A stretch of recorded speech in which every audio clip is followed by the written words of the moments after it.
It's Money Mondays on the Rickey Smiley Morning Show. Indeed it is, man. The individual tax return deadline is 8 days away on Tuesday, April the 18th. If you haven't filed your tax return yet, our money expert, Jini Thornton, is here to answer all your tax questions. Good morning, Jini. Good morning, Rickey. Good morning, everybody. Good morning. It's about that time again, man. So people who aren't ready to file their tax returns, what should they do? And does that open the door for tax return identity theft? Well, yes, if you have not filed your tax return or won't be ready by Tuesday, April 18th, like me, please just go ahead and file your extension. So that's Form 4868.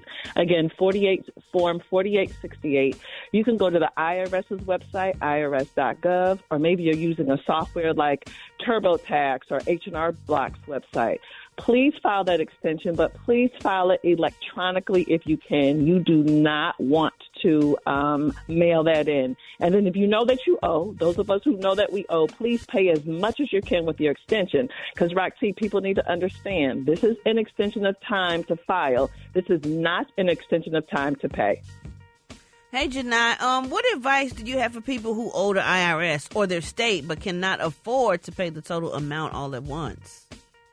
Well, and you know, Brett, this is a huge issue. And what it does for a lot of people, it'll make people not file their tax return at all. So please don't do that. If you know that you owe, go ahead and file, because now you will stop the failure to file penalty. There's a penalty just for filing. So you're going to pay extra. So what you want to do is you want to set up a payment plan. Now, everybody's state works differently, though. So you need to go to your state's website and see what their rules are. The IRS, super easy to set up a payment plan. So again, please go to irs.gov, G-O-V. You can click on the button that says set up a payment plan, and provided that you are current, meaning you have filed all your tax returns that you should have filed, and you owe less than $50,000, you automatically will get a 5-year payment plan. It's going to take you like 10 minutes to apply for it. It's super easy to do. That's good. Well, thank you for that info. Another real quick question. Do people need to file taxes for a deceased loved one, too? You know, Brett, a lot of people don't realize that's actually true. That is What? true. So it is actually true. If you have a loved one who died last year and they were working, or maybe they were receiving Social Security or some other retirement benefits, you may have to file what's called a final tax return for your loved one. There's actually a box that you have to check on the Form 1040 to let the IRS know that this is their final tax return. But yes, you are required, you are obligated to file that final tax return for that loved one who did pass away. Yeah, but does the money come to you or does it go to them, though, Jini? I mean, how that work? If there is that's a good question, Gary. So if they are due a refund, that refund is still going to go to the name of the deceased. You cannot change the name to you as the person who's filing the return. That's going to go to the deceased. So in that case, if they are due a refund, I'm assuming if there is some sort of trust account, if you are going through probate for this person, then you're going to have to be able to deposit that check in that trust account for them.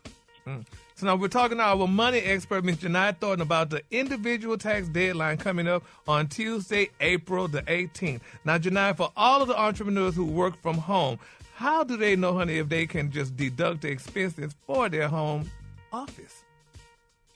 Well, that's a big one. A lot of people always say, well, I work from home. I want to be able to write off my area, the expenses I have for my home office.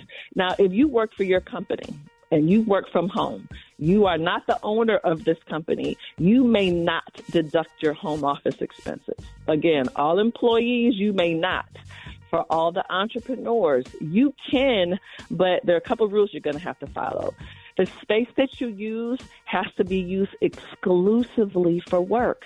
So you can't be in the kitchen, in the dining room, in the spare bedroom. You have to have a room specifically designated for your business, for your home office. So you're able to deduct a portion of like your utilities, your insurance, your rent or mortgage interest, or you can make it easier and you could do $5 per square foot up to 300 square feet. So again, this is a highly audited area, so please don't play in this area. You want to make sure that you're really keeping up with those expenses and you're not being too aggressive. Janai, I really want everybody to understand that they don't get taken advantage of when it comes to this particular topic of all of us that's not ready to file our tax returns. Does that open the door for tax return identity theft? So let's talk about what tax return identity theft is. That means someone is using your Social Security number, your information, and filing a fake tax return on your behalf, and they are actually receiving a refund. That happened over 5 million times last year. Over 5 million times. Man. So it's a real thing. It happened to my son, my adult son. It happened to him. Yep. And we had to, I'm glad that you said that, Maria. Please pay attention not just to yourself, but also to your children's Social Security numbers, because it happens a lot where people are using young kids' Social Security numbers too. So do I think filing an extension can create a problem? It probably gives them just a little bit more opportunity, but I don't want you to rush. I filed an extension because I know I need more time, but please take that time and file an extension. So this has happened to you because, again, it's extremely common for this to happen. Of course, the IRS even has a form for that. So there's a form. It's called Form 14039. 14039. That's the identity theft affidavit. You must file that with the IRS if someone has assumed your identity. And a lot of times you won't know it until you file your tax return, and you'll get a letter back from the IRS saying, whoa. A tax return has already been filed on your behalf. So again, Form 14039 is the identity theft affidavit you need to file.